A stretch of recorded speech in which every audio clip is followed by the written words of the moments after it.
Want to see something cool? Hit the X button, and then immediately pause the game. Basically, hit the Tingle Tuner button, pause the game instantly afterwards, and then switch it with a different item. This is called the stop and swap glitch, and it allows you to use bombs indoors. So that's pretty cool. And again, I believe that if you use bombs on the crates at the back of that shop, using that method, then you can actually find pigs in them. A beetle ship chart? That's kind of unnecessary.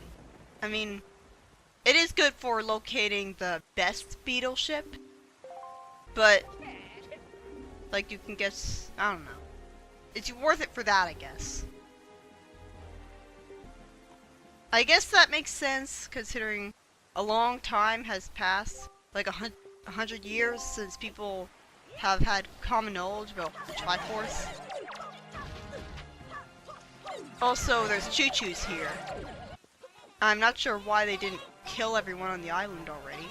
And there's mini-blins too. Why haven't they killed everyone on the island? Like, I don't get why they're arbitrarily... I mean, I guess everyone's inside with their houses locked. Except you can go in there no problem. So, never mind. I guess we're supposed to believe that these monsters that are smart enough to walk upright are incapable of opening a door. Okay.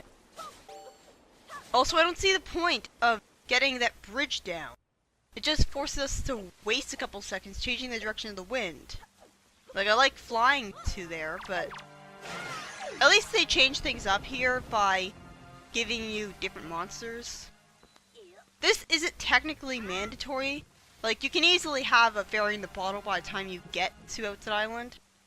But unfortunately, it might as well be mandatory because that boulder over there actually hides the way to increase your wallet, which is necessary for beating the game, by the way. So it's good that they make the very fountain that does that so easily accessible. I really like the way that the Great Fairies look in this game. They have a kind of Hindu goddess look to them. It's very creative. Not sure why they look the way they do. Like, it's a nice contrast with the way they're colored. I don't really get, again, the whole Great Fairy concept. Like, why does she appear here? What does she do most of the time in her life when she's not here? Like, does anybody show up and interrupt her from her bowling match or something? Like, what's going on?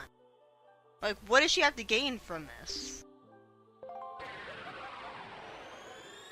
I guess she just assumes that anyone who walks over to her in a green tunic is a hero. Even though, like, I just realized the intro cutscene of the game actually talks about how they would clothe, like the people of Outset Island would clothe their kids in green tunics to make, in the hopes that they would end up like the hero. The intro cutscene actually said that.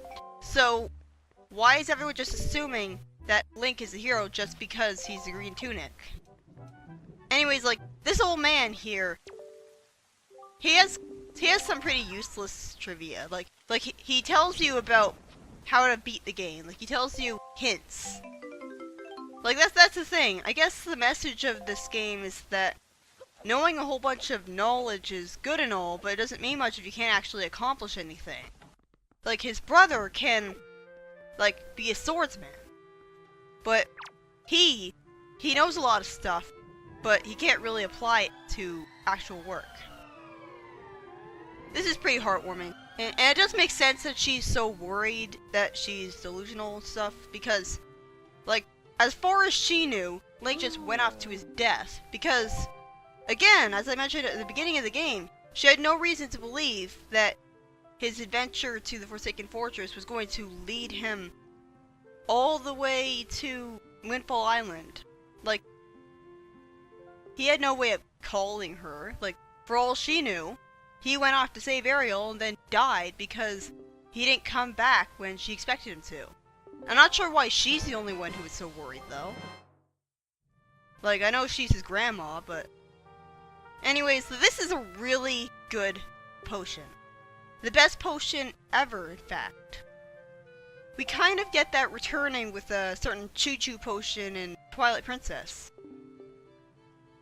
And it's especially great of a potion because of a certain stop and swap glitch you can do, where you can basically have infinite amounts of these. And you can even make it so that you have half an elixir in every bottle. Did I mention that the stop and swap glitch has been removed in the HD version for no reason whatsoever? That's fun, isn't it? Sure is fun removing glitches that don't inconvenience anyone, just to create the illusion that you've actually changed the game. I guess that's also part of the reason why they made the HD version look so over Bloom Effect, because they just wanted to make it look superficially like they changed the game. Like, with Twilight Princess HD, it just looks like the same game for the most part, and so people were unimpressed by it. Like, they just assumed that because it graphically looked mostly the same, that there would be no gameplay improvements. And they were right, but only by coincidence. Yeah, sailing here is pretty annoying because you have to sail around the entire island, and so either you can change the direction of the wind constantly, or you can just deal with sailing slowly. Cruising around without the sail is pretty slow and boring. Like, the boat said that without a sail, you could sail no seas. And I guess that's technically true, but you can technically just cruise around with the boat to get to the islands just fine. It just takes forever, that's all. So, pedantically, he was kind of lying there. I really like the music that plays here. It's really epic and dramatic, and I like the instrumentation and the melody. Like, it's pretty badass. It's also the giant squid theme. So how long has this been here? Like, did this whirlpool and... like, did Jabon conjure that up and the thing blocking the way to the cave? And why didn't he do that for his hideout on Greatfish Island? I guess he had no way of knowing that Ganondorf would show up, but still. Basically, he's saying that he doubts Link's ability as the hero, considering that he's not the reincarnated hero of time. That's basically what he's saying, as far as I can remember. Like, yeah, like the boat's response there. Yep, right there.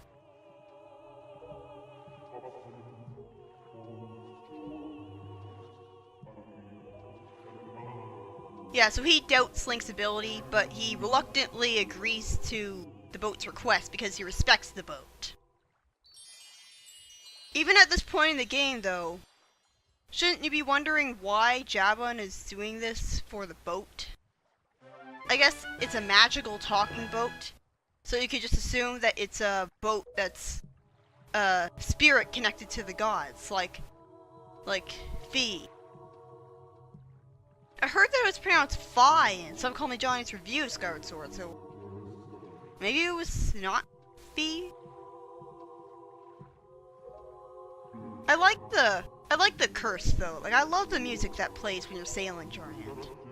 My only complaint is that it makes everything too dark, so it's hard to see.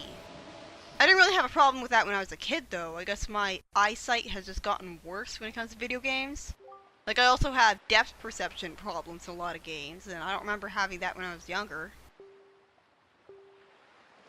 And this text box shows up, like, the instant that you get the third pearl. No matter how you get it.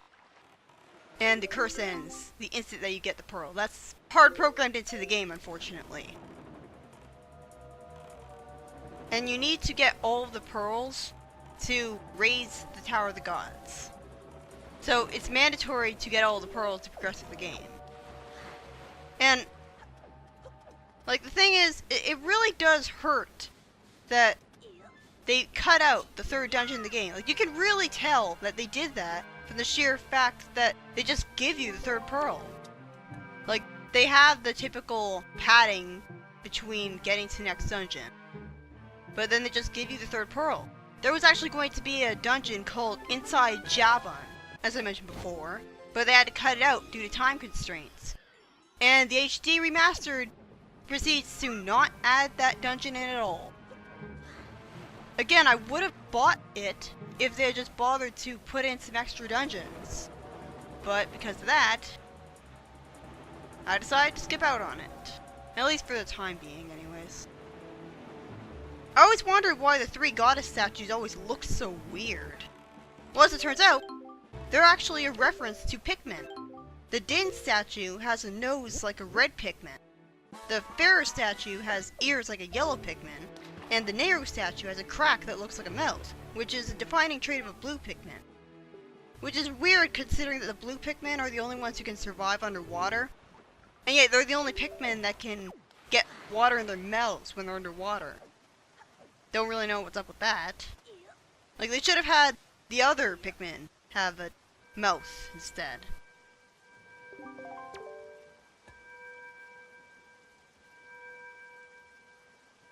Not sure what the point of it going dark is.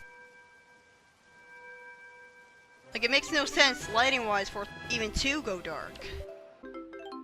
And even in the HD version they do that, even though they have the realistic lighting engine. One of the islands with the statues on it, I think the first one I showed off, is really annoying to get to because it's surrounded by gigantic P-hats. Or C-hats, I guess that's what they're called. And they love to knock you out of your boat constantly. And you can attack them with the boomerang and one-shot them. Well, two-shot them. But the boomerang takes forever to get to them. So it's very obnoxious attacking them. It's generally pretty annoying being attacked when you're in the boat. Because you can only attack with the boomerang. Or you can attack with arrows, which attack enemies faster when you're ill-targeting them. But generally you'll get attacked before you actually... That's pretty amusing. Not sure how he survived that. I really do love the way that the goddess statues look when they remove their hideous outer shells. Like, I love the way she looks, and the way the green statue looks, and the way that statue looked.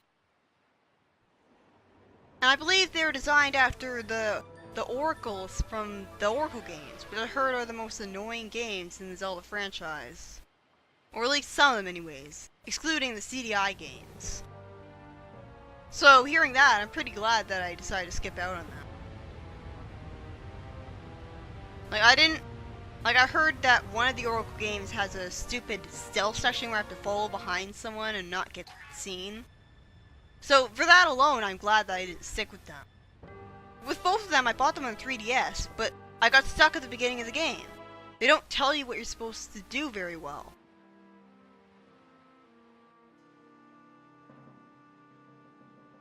I really like the music that plays here. Like, not the music at the end of the cutscene, although it does a good job being led into by the previous music, which is pretty epic. From a distance, the Tower of the Gods looks like a gigantic leg and a foot, which is pretty weird. Like, I like the way it looks here from this perspective. In the next part, I'll be showing off the Tower of the Gods, the first annoying dungeon in the game. Isn't it fun having the water gimmick in there? Because sailing around really slowly because they're indoors and there's no wind is a really fun game mechanic. Will Link go through the Tower of the Gods and overcome his challenge? Find out next time on Dragon Ball Z.